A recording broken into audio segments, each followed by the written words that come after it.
prodigy. This is a word I've used dozens of times throughout my videos regarding the backstories of athletes because, well, that's what they are at their core.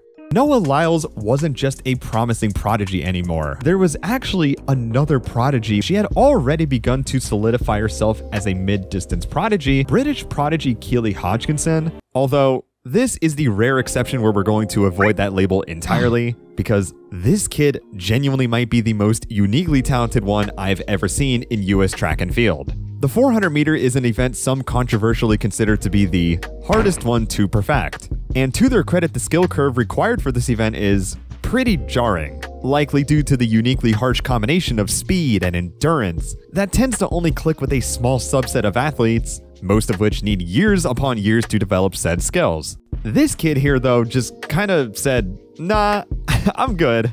And now he'll be going somewhere where almost no teenager will ever travel to in their entire life. We gotta take a few steps back though. Couple more. More.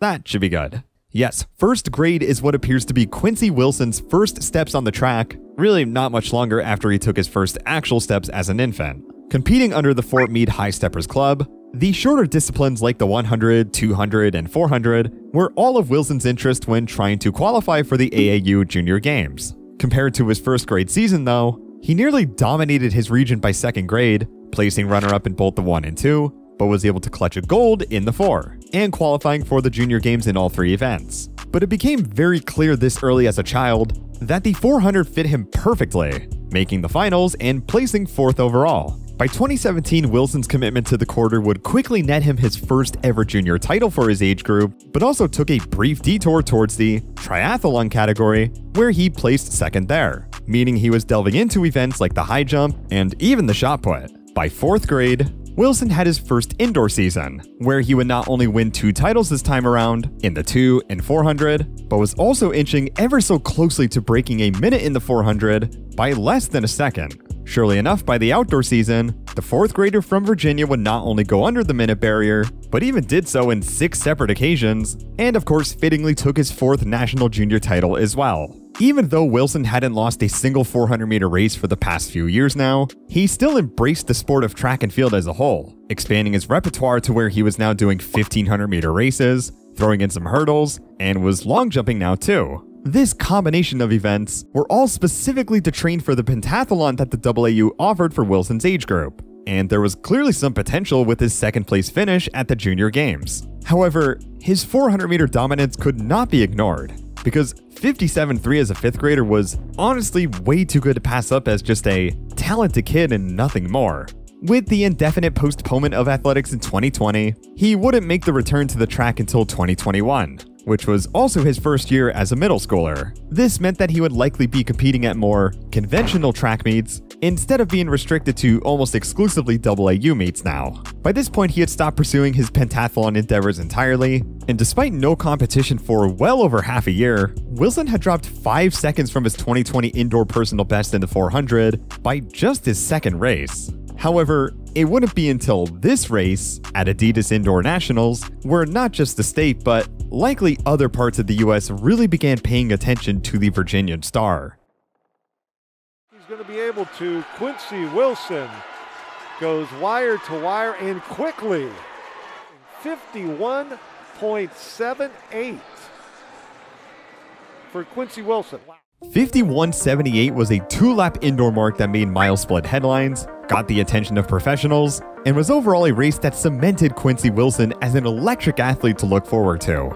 Now, his outdoor season wouldn't see the tremendous improvements compared to what we've seen by this point, but the consistency was abundantly clear here. Next year's indoor season had him under 50 seconds for the first time, twice in a row actually, but by outdoor had managed to delve into the 47-second zone out of nowhere, doing so twice in a row at the AAU Junior Olympic Games. By this point, Wilson was now less of a wildcard middle schooler and more so a legitimate threat towards the entire nation. And no, I don't mean just middle schoolers. For Wilson's first season as a high schooler, he and his family had officially moved to Maryland, where he'd enroll at Bullis High School, a private prep school known for its wildly successful, high-caliber athletics program. The immediate results were a bit hard to decipher since he was doing longer disciplines for his season openers, likely to ease into the new program, but as soon as they threw him to an open 400, he would tie the indoor freshman record running 47:39 for his season opener in the event. He would then steal that title for himself 2 weeks later, and obviously by this point had a very easy qualifier into the prolific New Balance Indoor Nationals. Now, it was absurd enough he nearly PR'd in the prelims, but what he would do in the finals here was a level of skill no freshman had ever possessed, and would relocate the spotlight entirely on him with this time. Wilson! Late charge from Quincy Wilson of Bullis! Quincy Wilson! Woo! And he is in 9th grade, everybody. We have seen him run fast. He's run so well over 500 meters indoors. You guys, he's not even 16 years old yet, is he? He's in 9th grade. No. Yeah. So for him to have that. 46-67 not only demolished the indoor freshman record, but demolished a field of juniors and seniors to claim his first ever national high school title upon his first national meet ever. This surge to capitalize off of the bank in the final 50 meters was an otherworldly move to possess by such a young runner, and now all of a sudden, the entire high school 400 meter scene had to worry about a 15-year-old stealing the limelight from them. Wilson let the momentum roll as he only had a month away from racing in between winter and spring season, and hopped right back in with a high 46 time, only to then split a 45.06 anchor leg at the Penn Relays. This is going to be magnificent final leg, and the appreciation from the crowd is palpable. 45.06. Quincy Wilson is that guy. Okay, sure, let's entertain the fact that it's just a relay leg. In the Open 4, he would drop his time down to 46.11 in May, but the thing was, everyone knew faster times were going to come out of this kid. And that was because Wilson had yet to compete at New Balance Nationals. This would be his outdoor debut for this meet, but this version was traditionally a bit more fierce than indoors. Roll. That's Naridan of Montbrady Academy. Finish. Underwood is going to hold on for the win. Keep an eye on the time. Off of that turn, barely staying in his lane in the green. And to your point, using that 800 strength to power across the finish line. So thrilling finish there. As close as he could physically make it, Quincy Wilson joins the incredibly rare elite field of sub-46 high school runners as a freshman. Shockingly, this time is still quite a few strides away from Tyrese Cooper's blistering 45.23 back in 2016, but you still had this generational phenomenon just destroying nearly every field he touched, even to the point where he was putting up a fight against kids nearly 5 years older than him at the USATF Under-20 Championships. Wilson's freshman year was so incredibly loud that people were treating his sophomore year like it was a major athlete's senior year. I mean, his personal best of 45.87 was not that far from the Olympic trials qualifying standard of 45.2. Okay, maybe it is decently far at this level, but Wilson's improvement rate was so hilariously linear that people thought it was genuinely feasible. But let's be honest, could he actually pull something like this off before June 9th came around? They can only just watch, and to see his potential and to see him grow is going to be very exciting to see, for sure. I wonder if anybody's going to give him any type of pressure, but not so far. 21.86 for that first lap. Here the Maryland Track Club cheering for him. There goes the fireworks. Keep your eyes on the time. What is it going to be? 45.71 unofficial. And that is the new national record. Quincy Wilson, you have had yourself a day. These are the best sprinters in the country, 400-meter sprinters in the country, and Quincy Wilson absolutely dominated.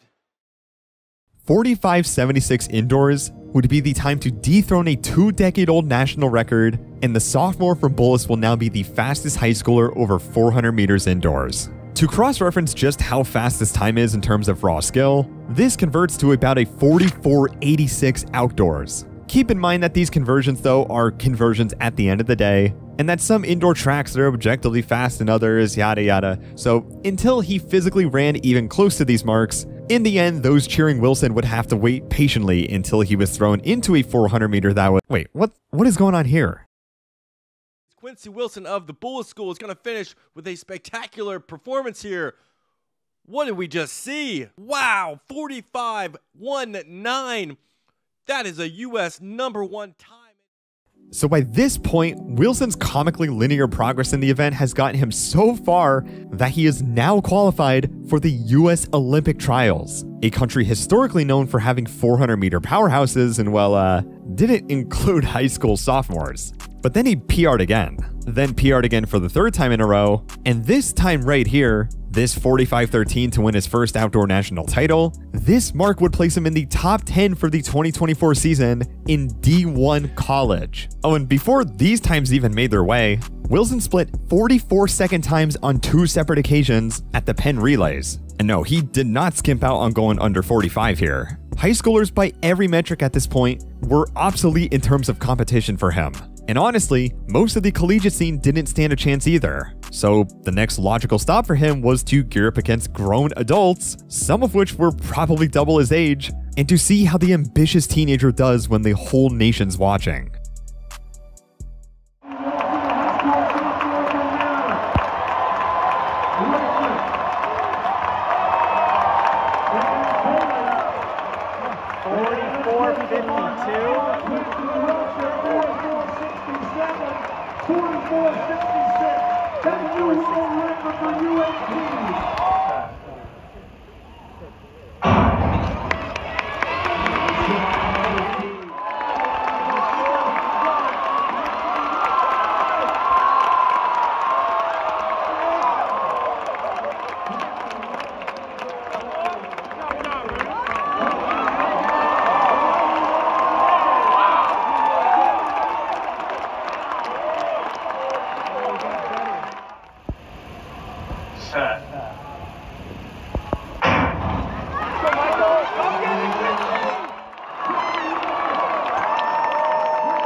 So by this point, we've announced his times as being a national record or a time that could pass off as a great collegiate mark even, but this series of times needs to be dissected to truly explain just how one in a multi-million it is. First off, let's start off with the fact that he ran 44.66 in the prelims out of all things, a near half-second personal best, which is insanely rare at this level. Forget the fact that this is very obviously the national high school record. This is the 16 and 17-year-old world records. Then in the semis, he miraculously lowers his personal best by 0.07 of a second, despite having very little experience running multiple rounds of an open 400, and the fact that he PR'd beforehand, and now he beats Karani James's 18-year-old world record by 0.01. To top it all off, the 16-year-old goes for it all and genuinely had the world convinced for a moment that this kid would make the 400-meter Olympic team, but would fade out in the last 100, still running his third sub-45 time in a row and placing 6th in the US Olympic trials. While the last statement may sound like a bit of a lukewarm note to end on to some, he was shortly accepted into the 4x400 relay pool as a potential candidate or alternate, and by this note, will now become the youngest Olympian in US track and field history. With all of that said, this is where we are now currently at in the Quincy Wilson saga.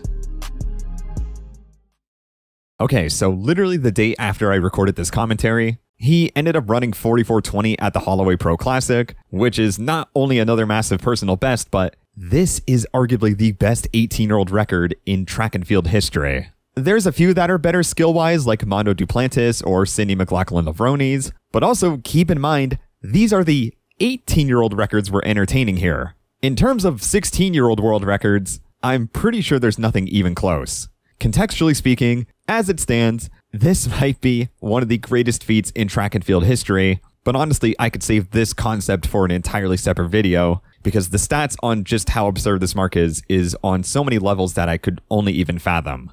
Anyways, Normally, I try to reserve my nuanced thoughts on an athlete in these types of videos, but I truly have never seen a young talent like this before in the sport. I'm actively trying to wrap my head around how someone this young can almost master such an excruciating, multi-skill event this well at an age where he could be a legitimate threat now at most D1 collegiate championships.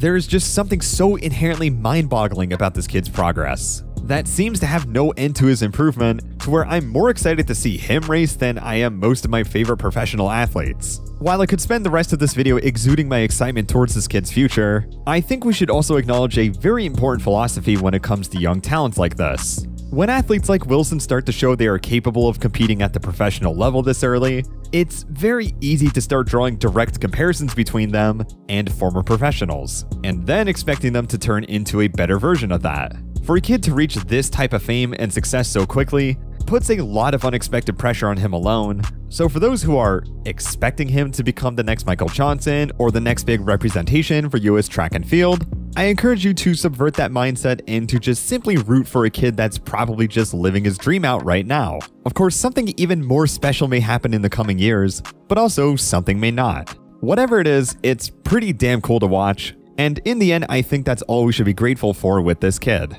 This has been the rise of Quincy Wilson, and thanks for watching. Thank you to all my patrons for supporting the channel, and if you want to support the channel for more track and field content like this, come on over and become a patron, drop a sub, and check out my other links below. I'll see you all in whatever video I upload next, and take care.